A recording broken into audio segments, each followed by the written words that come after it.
Welcome to the morning show. It's Sunday, the 14th of April, and I'm Mandela-Dlamin coming to you from our studios here in Lagos. On today's show, we'll be looking at some of the stories that made headlines and caught our attention last week. From Winnie Mandela's daughter, Winnie Mandela-Dlamin's powerful speech at her mom's funeral yesterday, to remembering the Chibok girls that remain in captivity 4 years later. Joining me in this conversation are our Rice correspondents, Labo Daniel and Nena Anyuago. It promises to be informative and educational, I hope, so stay tuned.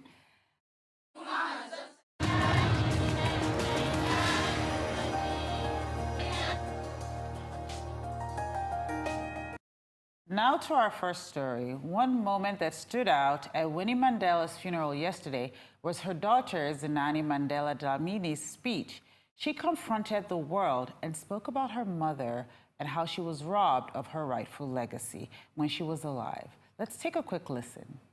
I stand here this morning to both mourn my mother and also, like you, to celebrate her life, because hers is one of the most unique stories in recent history.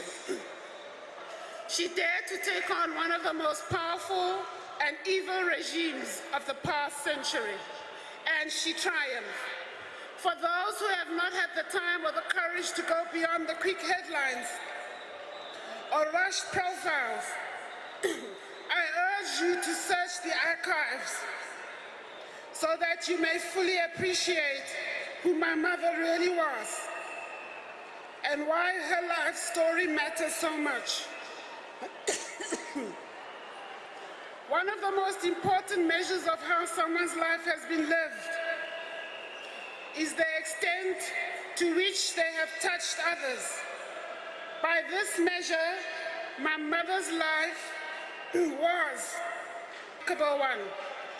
For those of us who've been close to her, we have always appreciated just how much she meant to the world. But even we were unprepared for the scale of the outpouring of love and personal testimonies from so many. From the rising generation, which is too young to have been around when my mother took on the apartheid state, to those who hail from the African diaspora, we have been reminded of how she touched so many in ways that are so deeply personal. As a family, we have watched in awe as young women stood up and took a stand of deep solidarity with my mother. I know that she will be very proud of each one of you and grateful for your acts of personal courage, for joining hands in the I Am Winnie movement, wearing your dukes and bravely mounting a narrative that counters the one that had become, to our profound dismay, my mother's public story over the last 25 years of her life.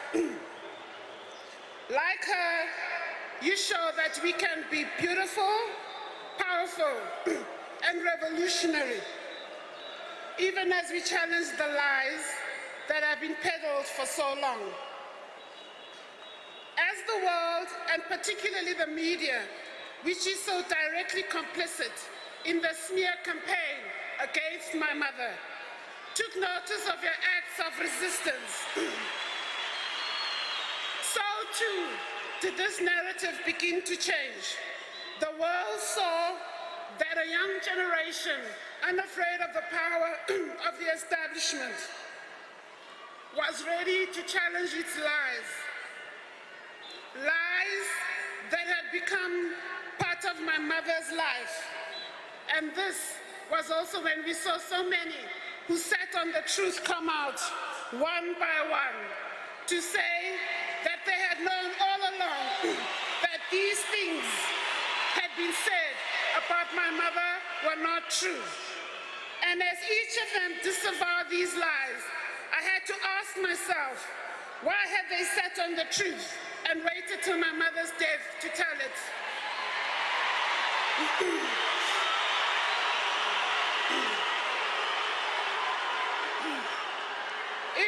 disappointing to see how they withheld their words during my mother's lifetime, knowing very well what they would have meant to her. Only they know why they chose to share the truth with the world after she departed. I think their actions are actions of extreme cruelty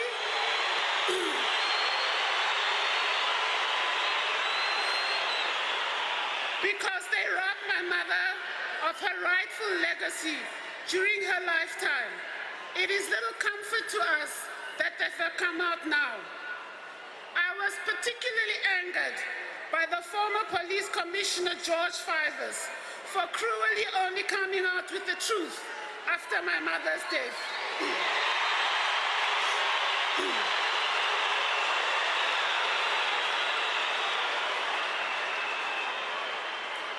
And to those of you who vilified my mother through books, on social media, and speeches, don't think for a minute that we've forgotten.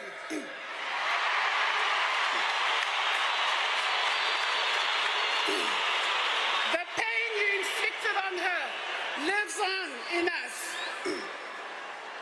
Praising her now that she's gone shows what hypocrites you are. Why didn't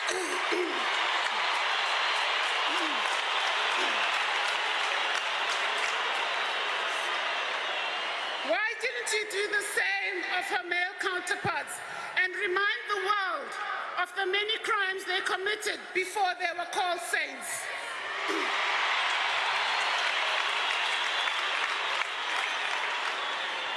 Over the past week and a half, it's become clear that South Africa, and indeed the world, holds men and women to different standards of morality.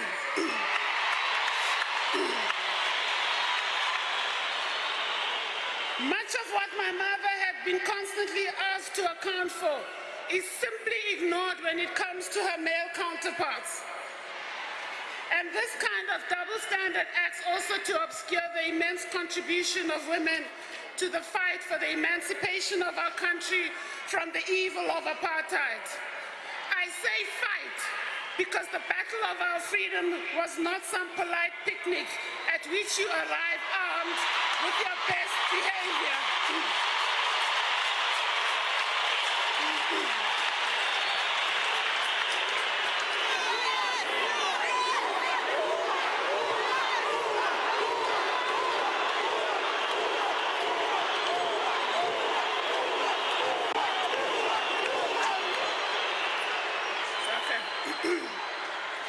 The apartheid state developed a sophisticated and brutal infrastructure for our oppression.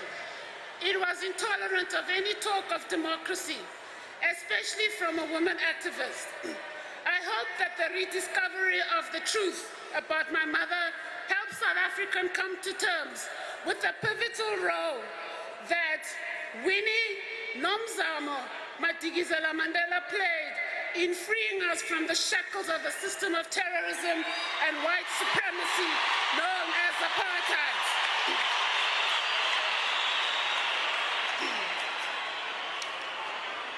At my mother's 80th birthday in September 2016, I said, one day the story of how you fought back so valiantly against that terrible and powerful regime will be told without the distortions. It is not 2 years since I uttered those words, and already they're coming true. Those who notice such things would have realized that her 2013 book, 491 Days, which tells the story of the brutality she experienced at the hands of the apartheid state, the depths of her despair, and her extraordinary resilience and defiance under extreme pressure, was already an invitation for a deep re-evaluation of her life. Because anyone who reads that book grasps just how much my mother dedicated her life to the struggle for a free South Africa. She made the choice that she would raise two families, her personal family and the larger family that was her beloved country. And to her, there was no contradiction in this choice, because she cherished freedom as much as she treasured her family. She was not prepared to choose between the two. She believed it was a calling to defend and protect both from the constant assaults by the apartheid state.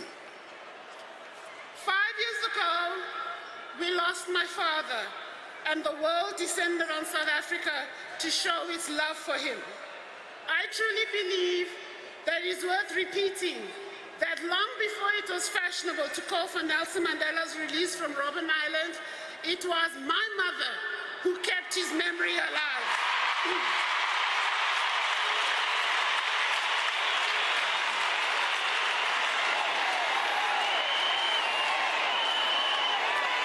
She kept his name on the lips of the people.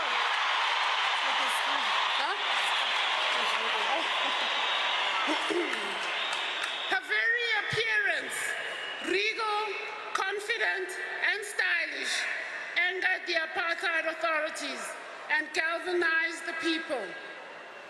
She kept my father's memory in the people's hearts. For those who have wondered, let me assure you that even at the height of her activism, my mother always found a way to let my sister and I know that we were the most special people in her life. When we could not be with her, she wrote letters to us. When we were with her, she did not even have anything to say. Her love for us was written on her face. But because she has such a big heart, my mother could also love the community where she lived, no matter where that was. So that when she was banished to Brandfort, she immersed herself in the affairs of this little community and improved the lives of the people, who in turn received her with so much love. In closing, let me say that when you read popular history about the liberation struggle as it stands currently, you can be forgiven for thinking that it was a man's struggle and a man's triumph. Nothing could be further from the truth. My mother is one of the many women who rose against patriarchy, prejudice, and the might of a nuclear-armed state to bring about the peace and democracy we enjoy today. Every generation is gifted with one or two people who shine as brightly as the brightest stars.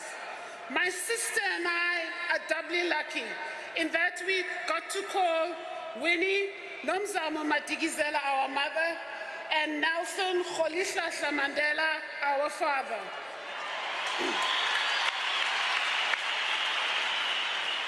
Unlike many of those who imagined a contested legacy between my father and my mother, we do not have the luxury of such a choice. The two of them are our parents. And all we ask, no matter how tempting it may be to compare and contrast them, just know that sometimes it is enough to contemplate two historical figures and accept that they complemented each other far more than any popular narrative might suggest.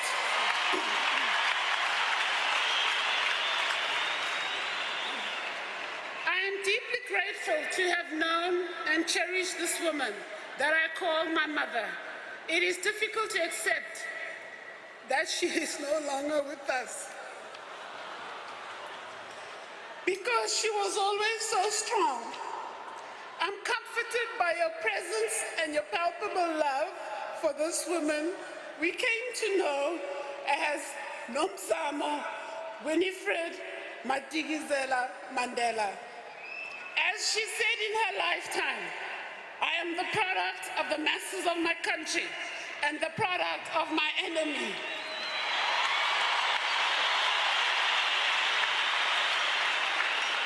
May we learn from her and be inspired by her courage. Amandla! Wow, what a powerful speech from Zanena, Winnie Mandela's daughter. Before we start our chat, I just wanted to read some reactions to this speech, some reactions on Twitter. Just a couple of things. So one of the reactions that I saw that was interesting was from Azanda Magakwe. Drag them, Sisi Zanani. Drag them. Give us all the receipts. There's another one. Zanani Mandela is truly her mother's daughter. Thank God she recovered from her coughing. The truth needed to be spoken.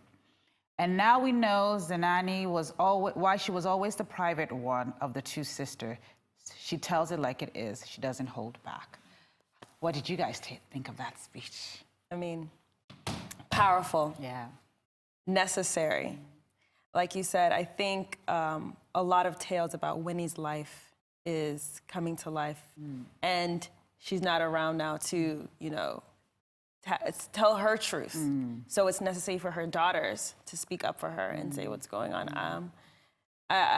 She empowered so many people. You know, it's one of those things that it's sad to see her go, but she's touched so many that her legacy will still continue. You know, that's right. One of the key things I took from the speech was reading about history. So she talked to young girls. I mean, that was how she actually started. Because the reality is, while we all depend on media for a lot of things, I think we also need to do our own homework.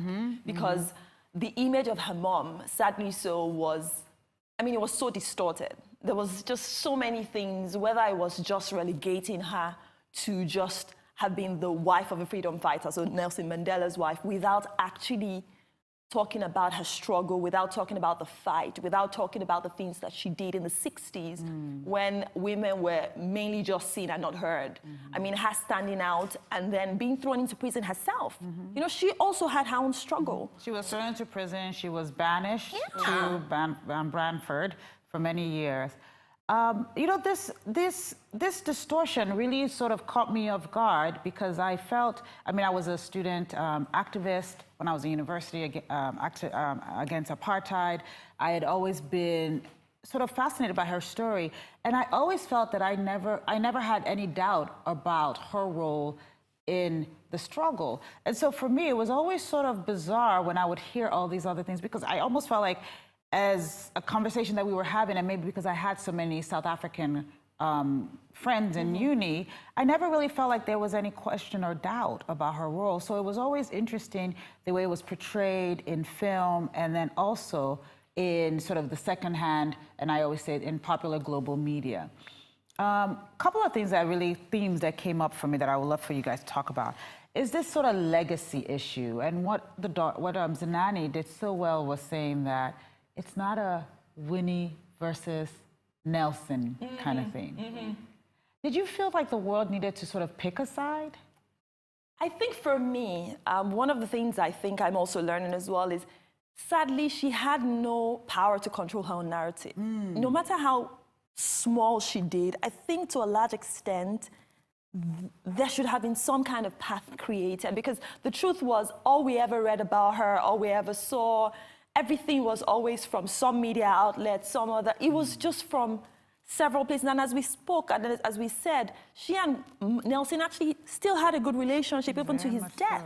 So, I mean, what are we talking about? What exactly is the problem? So for me, there's that element of how does one actually control their own narrative through all the noise that we hear and read about and see in the media. And you made a good point, that noise. I think, you know, Nelson's story, very compelling and also sensationalized, so easy to gravitate towards. Leaving, I think, Winnie a little bit, you know, less in the limelight with her struggle. So I think it was easy to kind of paint like, oh, well, Nelson did this. What has Winnie really done? You know, because his story was broadcasted globally around the world. But again, the third parties that were talking for her, you know, we didn't hear her side of the story. And I think this is why that speech was so impactful, because she struck down every... She went there. Yeah, she struck down everybody. Yes, everybody, you know, from social media, you know, to people around, just, you know, saying that what you're saying is incorrect. And I think also, the thing is, I remember every interview I ever watched of Nelson Mandela, he always said, I was not alone. He, like every time, no matter the interview, he's like, there were many of us who actually were on the struggle. But I think there's also this, you know, everyone always wants to have the image of this man that was the savior. Because every time he always said it, there was many of us who were, you know, I think it's just that whole, everyone's looking for the face. And he actually pretty much was the face. So to talk about a little bit, to sort of switch the conversation as we talk about this sort of Winnie versus Nelson narrative, and as people in the media, we contribute to that role. And I think one of the things as media people we like to do is have this hero's journey, and we sometimes forget the human elements of people and the flaws they have. So if you take a look at the American struggle, there's Martin Luther King and there's Malcolm X, and there continues to always sort of be the fact that Malcolm X sort of owned his flaws, and he led with his flaws. Well, I feel like with Martin Luther King, he didn't lead with the flaws, and the media didn't want the flaws to be seen. And so there was always sort of like, this is the Martin Luther King public persona. And sometimes I think it's probably also a personal brand, how different people position, I mean, just how some people are naturally good at branding themselves and positioning themselves. Yes. And Malcolm X just never was that guy. I agree. So if you look at the way history remembers the two, they're sort of almost like this versus this. And then the same thing with Nelson and Winnie. Do you feel that sometimes Black people's struggles can be easily reduced by the gravitation towards the hero's journey and the lack of recognition that actually every struggle, you have to make some deals that you might not be proud of, that we are flawed human beings, these are people under immense pressure. How do we sort of, as global media, make sure that we almost tell the total story of a human being? An objective opinion. I think it's, you know, naturally, we always have like a counterpart to that, you know, to that hero. So, and the hero and villain. Exactly. That's how the movies tell the story. Exactly. So the antithesis, right? So like, but in this case, it doesn't necessarily have to be somebody that's going against. It's just like they want to have somebody that's a supporting. There we go, a supporting role. Where a lot of these movements that were made were done by, like you said, masses of people. I think naturally we just gravitate towards the person that's the face, that's leading it. But it is important for us to take that objective opinion and say, what other key people are pushing this story forward? Like you said, Martin Luther King, he had his Coretta, you know, he had Coretta to support him. Nelson Mandela had a Winnie. And even Malcolm X. Even Malcolm X, he had a wife that had been there for years, and they had 5 children together as well. So it's important that we take a step back and look at the key people making strategic movements in those spaces. I think that it's it's easy to get caught up in the face of the movement. I have a very specific question for you, and the reason why is because I know that you've done a lot of work around feminism. How do we define feminism? You've interviewed a lot of women around this issue. So I want to talk about the issue of patriarchy. Okay. She was very specific in mentioning it. What do you think the role of patriarchy plays in her story? And also, how do African women, I mean, from your experience of interviewing women, were African women comfortable embracing the word feminism? And what do you think we need to do to explain that word to African women? I think for her, that was obviously, for want of a better word, her greatest falling, because she was a woman of steel. I mean, so it was obviously, I mean, who do you think you are? Why do you think you're so in front? And she probably had that issue. Why you're so special? Exactly, you know, I mean, you're beautiful. Just, I mean, do you really have to talk like that? Or do you have to stand in front? Why are you so aggressive? I think with the word feminism, I think one of the issues that word has had is, should I say maybe people have abused it, maybe people don't fully understand it, because the reality is at the end of the day, and you actually were one of those who actually really changed my perception of it. At the end of the day, we're pretty much sitting here directly, indirectly, because of her, because of the people who actually said, you know what, actually, I also have a dream.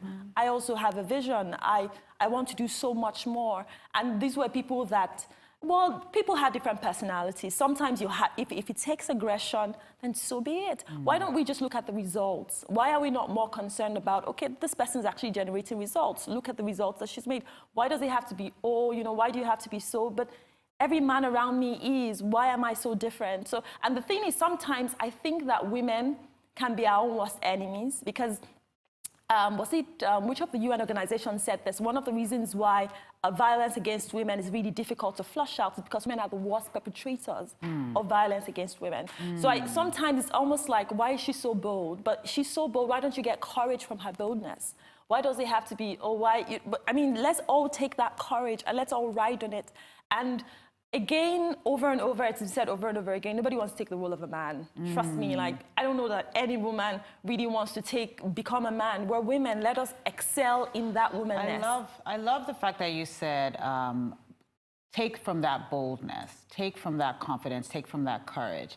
Because what that does is leads us to the last point on this before we move on, which is that she hasn't died, she's multiplied. And that is the message that South Africans are leaving us with, that within us, there's a little bit of her. So Nana, just to end this segment, how do you feel now, sort of having witnessed sort of this ceremony, even just about Winnie and how? I think it perpetuates that courage to speak out, speak up, and know that the steps that you're making aren't in vain. You know, you're touching people all around the world, you know, within your community, but more importantly, people that you would never meet because you took that initiative to say your piece and you know, create change. And I think that if a lot more people should think like that, think selflessly. You know, she was a very selfless person. You know, she even said like she was a product of the masses and her enemies, you know? So she knew the struggle and didn't feel overwhelmed by it, you know? She continued to push forward, and I think that's amazing. I think more people should have that ideology. Well, we thank Zenani for really sharing all that information with us about her mom. I think it gave us a new insight, and I think from that we will draw even more courage. I always say courage is the long game. Bravery is what you see every day. We're going to take a quick break, but when we return, we'll have more from Winnie Mandela's funeral. Stay tuned.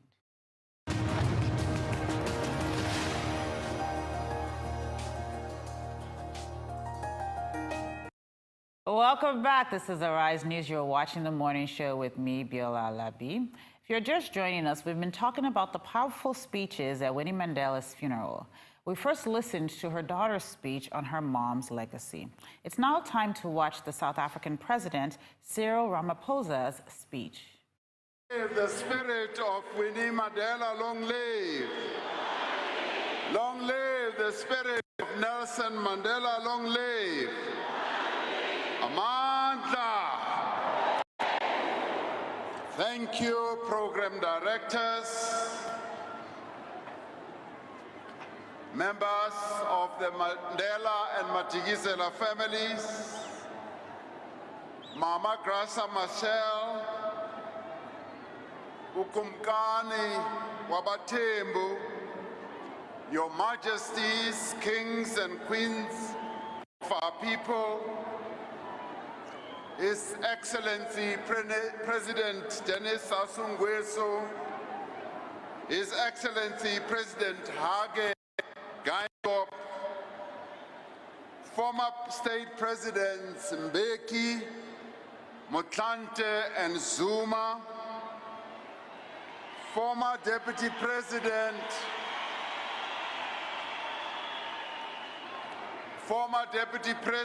Phumzile Mlambo Ngcuka, Deputy President of the Republic David Mabuza, Speaker of the National Assembly Ms. Balega Mbete, the Chairperson of the National Council of Provinces Mayor Modise,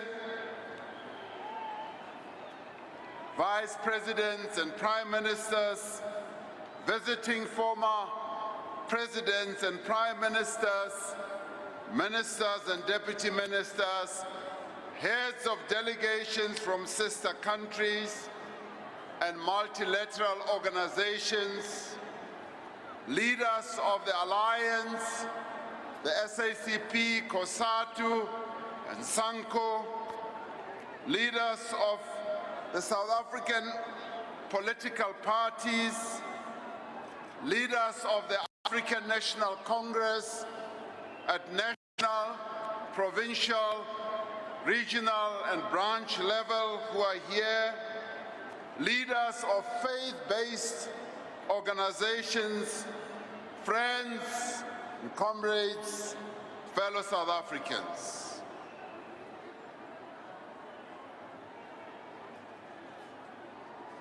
President Hage Geingob just told me that in 1962, he was in this very stadium playing soccer on this very field where we are burying Mama Mandela. We'd like to thank him for coming back to his stomping ground where he first played soccer here in 1962. Would also like to thank President Sassou Nguesso for coming all the way from the Congo to be with us, and indeed other heads of government. We gather here to bid farewell to Mam Winnie Mandela, a mother, a grandmother, a great-grandmother, a sister, a great leader, who we have come to refer to as the mother of our nation, whose grandchildren affectionately refer to her as Big Mama. She has been our Big Mama throughout her life. Just as we are burdened by the sorrow of her death, so too are we comforted by the richness and profound meaning of her life. The pain we carry in our hearts cannot be extinguished. Much as this is a painful moment for us, we do not want to be denied our joy in recalling the life of so wondrous a person. We gather here not only to pay our final respects to a great African woman, but to affirm the common humanity that through her life she revealed in us. Her life was dedicated to the unity of the daughters and sons of the African soil. Her life was dedicated to the unity of the oppressed of all nations. In death, she has brought us all together here. We may have are eclipsed by our shared desire to follow her lead in building a just and equitable and caring society. Mama Winnie's life was about service, service to her people. It was a life of compassion. She chose as her vocation the alleviation of the suffering of others. She trained and worked as one who provides support and care and comfort to those mostly deeply affected by poverty, hunger, and illness.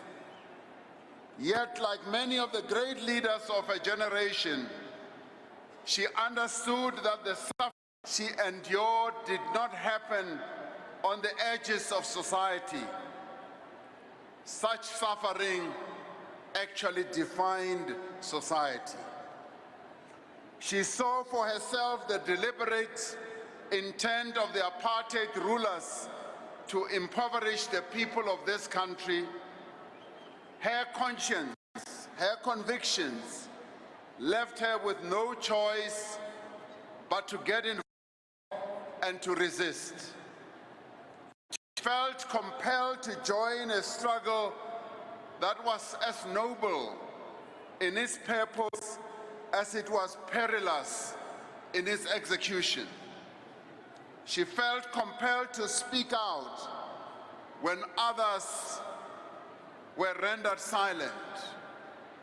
She felt compelled to organize, to mobilize, to lead when those who led our people had been sent across the bay to the island, whilst others were forced to flee beyond our borders or were martyred by a state that knew no mercy.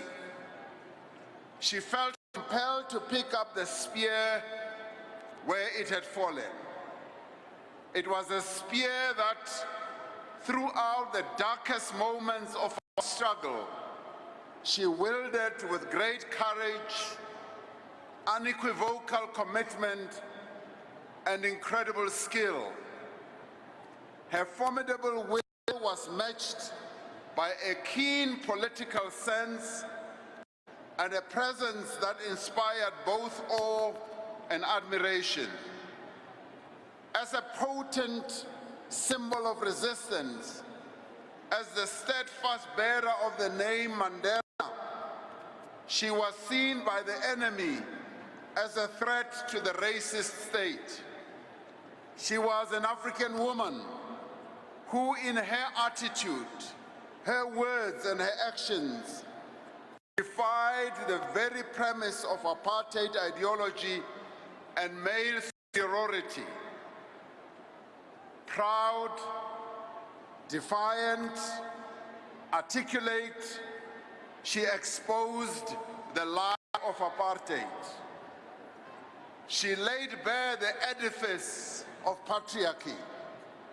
She challenged the attitudes, norms, practices, social institutions that perpetuated, in ways both brutal and subtle, the inferior status of women. Loudly and without apology, she spoke truth to power.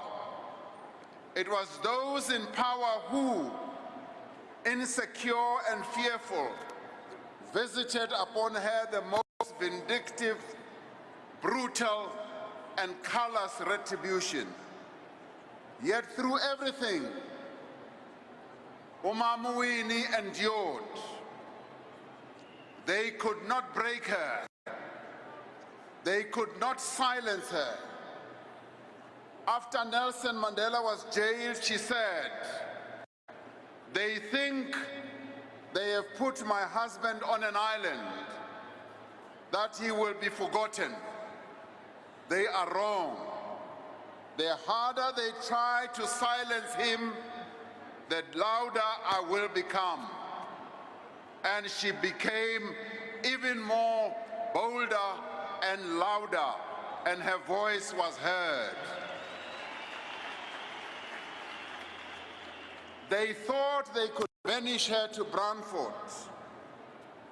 They miscalculated greatly, because in truth, they sent her to live amongst her people, to share in their trials, to share in their tribulations, their hardships, to share their hopes and aspirations, and to draw courage from their daily struggles against the tyranny of racial subjugation.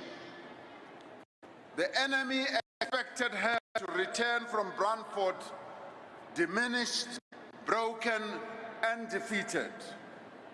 They expected her to succumb to the excruciating pressure of years of solitary confinement, harassment, separation, vilification, and everything you could think about is what they threw at her. Instead, she emerged from all these torments, emboldened, driven by a burning desire to give voice to the aspiration of her people, to give them hope, to give them courage, to lead them to freedom. Wow, Africa, Cyril Ramaphosa's speech, very powerful, apologetic. He apologized. He also acknowledged some of the trials in the country. One of the things he said that really sort of touched me was, this is a quote from him. It is, she defied the apartheid ideology.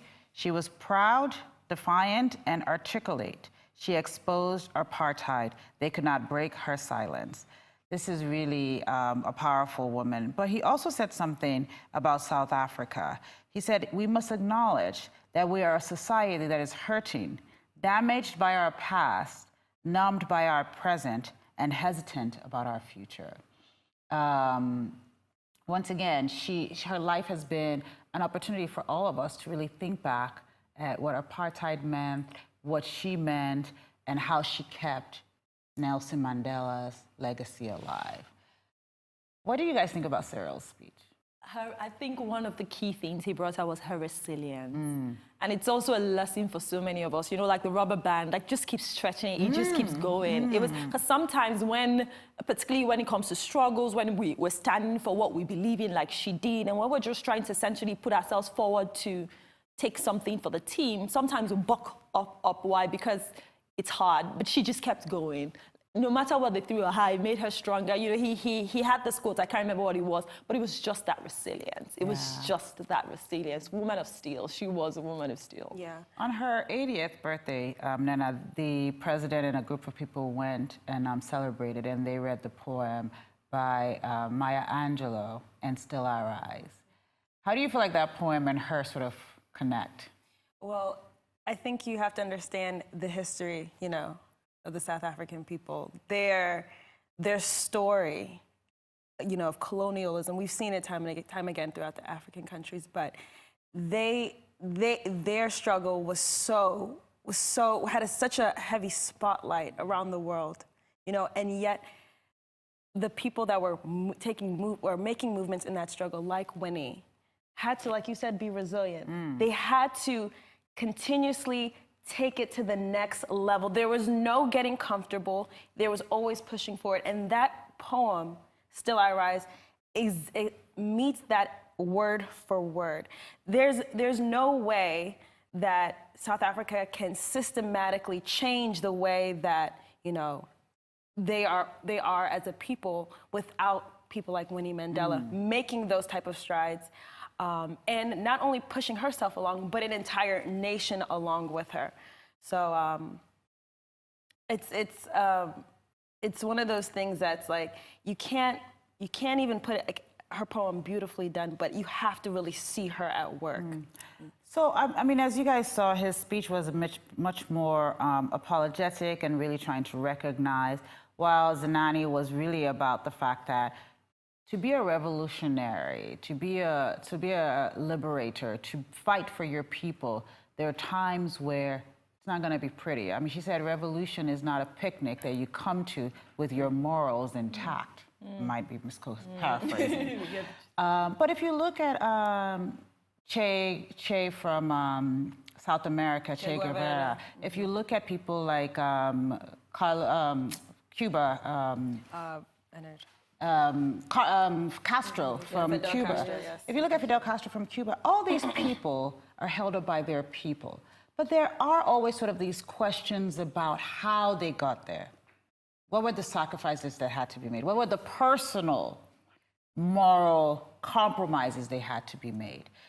Do you feel that the world is harder on Winnie because she's a woman? Or do you think that if it was a guy, it would be the same level of scrutiny when it comes to compromises made along the way of liberation? I think still back to what you had said earlier in terms of just having the face of the hero. I think there was already one hero in the picture.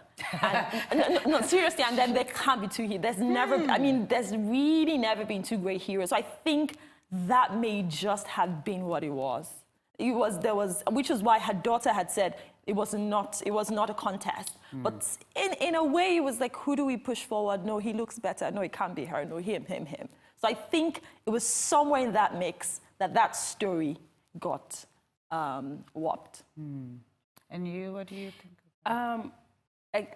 Likewise, I think that you see stories like Martin Luther King. His antithesis was Malcolm X. Even though they were fighting the same story, I think that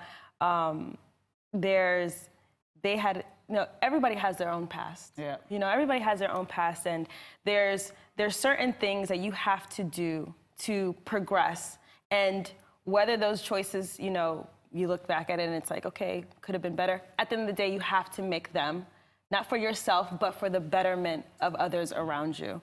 I think that this whole Nelson versus Winnie situation, I think that a lot of people wanted that hero to be a male figure because that's what they're. I'm going to interrupt you. I want to read something because I want to also relate it to sort of some of the experiences women are having in the marketplace, in the workplace now, because I think this is really relevant to women's role in society. So as part of Ramaphosa's speech, he said, Winnie Mandela was a giant, a pathfinder, a soldier, a healer, a champion of people's struggle, and forever the mother of the nation. So that story about mother of the nation, one of the things I've been doing and reading a lot about women in corporate world and women becoming CEOs is that a lot of time women get appointed to companies that are failing, and it's sort of like people are coming back to this mother help save us. So when nations are sort of rising, which is really the same thing if you look at Liberia, where Sierra Leone, where we have the first female president and the only female president in Africa. It actually happened after after the war. And now you sort of have this, you had her rise after a group of men that had been leading had actually gone to prison. What is it that you think in our nature that sort of makes us sort of do this default to women rather than leading with women? I mean, I think... As women. I think that, naturally we have the ability to analyze multiple things that are going on and be able to find key things to execute appropriately. Yes, a lot of people say, oh, we're led by emotions. We're people. We are emotional. So we have this emotional intelligence that I think we can tap into, and strength. I mean, one of the things about her was the strength to keep going and never giving up. I think that definitely goes without being said. It goes back to her being resilient. There's a certain type of toughness as us women have that I think men will never be able to understand and see, because it's so innate in us. So with that, we're actually going to go to our next story, which is about the strength of women and the strength of young women. Yesterday was the 4th anniversary of the Chibok girls, and parents of the missing Chibok schoolgirls on Saturday marked the 4th anniversary of their daughter's kidnapping by Boko Haram, renewing calls for their release and thousands of others seized in the bloody conflict in northeast Nigeria. The Chibok ceremony, which included Christian and Muslim prayers, was one of a number of vigils and protests to mark the 4-year anniversary of the abduction across Nigeria. My question, before we do that, we're just going to do a quick, we're going to take a tiny break, and then we're going to have that conversation. And I'm going to only have that conversation with Labo while Nena goes back to doing what she does behind the scenes. Nena, thank you so much for being with us.